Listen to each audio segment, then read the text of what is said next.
In this video, I will be speaking on the similarities in the practice of the reading and math teachers and whether we can incorporate them in any content area.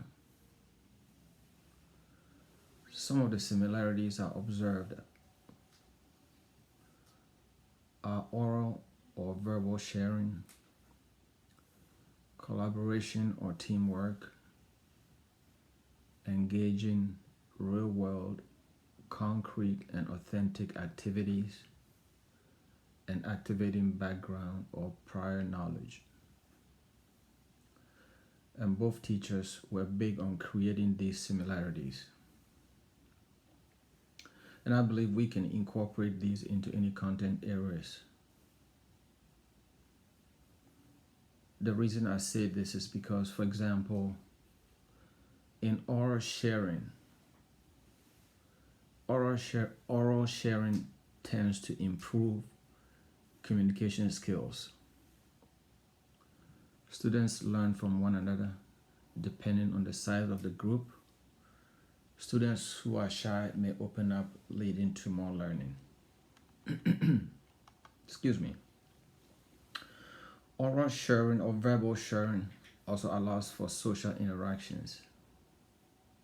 This is important for school success because our students communicate and learn from each other.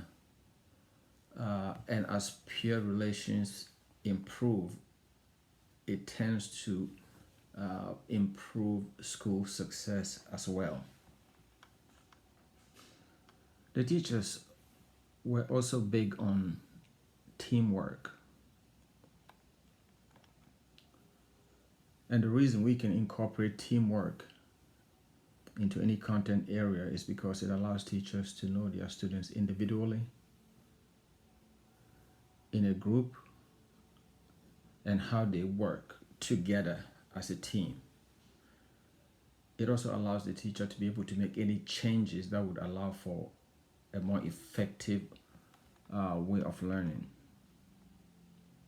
It also enhances or increases problem solving because once students are given the opportunity to work with each other, they are able to come up with ideas to be able to solve problems that might be difficult for just one particular student. But once they come together and they are able to work together, for the most part, they are able to resolve these issues. And you can do this in reading, you can do this in writing, you can do this in math, you can do this in science, you can do this in social studies, and you can do this in social skills as well.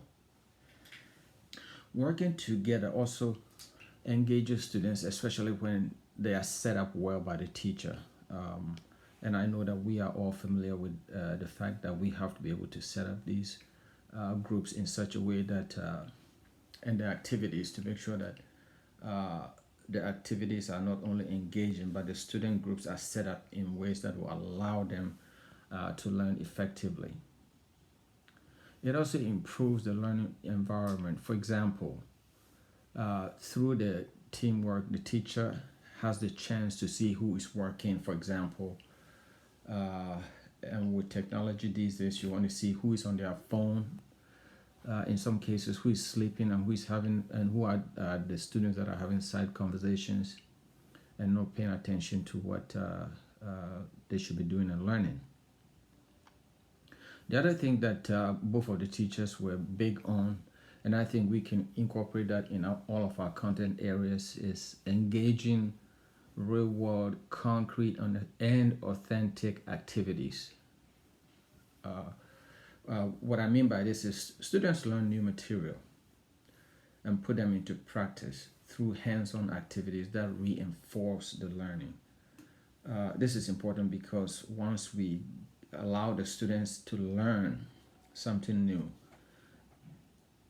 and they are able to actually practice this through hands-on activities, it reinforces what they learn. And this is important because it helps them not only retain but understand what they've learned. The last thing that both of the teachers were big on was activating prior knowledge or background knowledge. All students it allows all students to connect with what they know and what they are about to learn. This takes away the vulnerability that students sometimes experience when they are about to learn something new. Once we determine what their background knowledge is, we are able to remove that vulnerability, and that gives them the confidence. It actually builds the confidence and reinforces upon what they already know. So I do believe that all of these areas that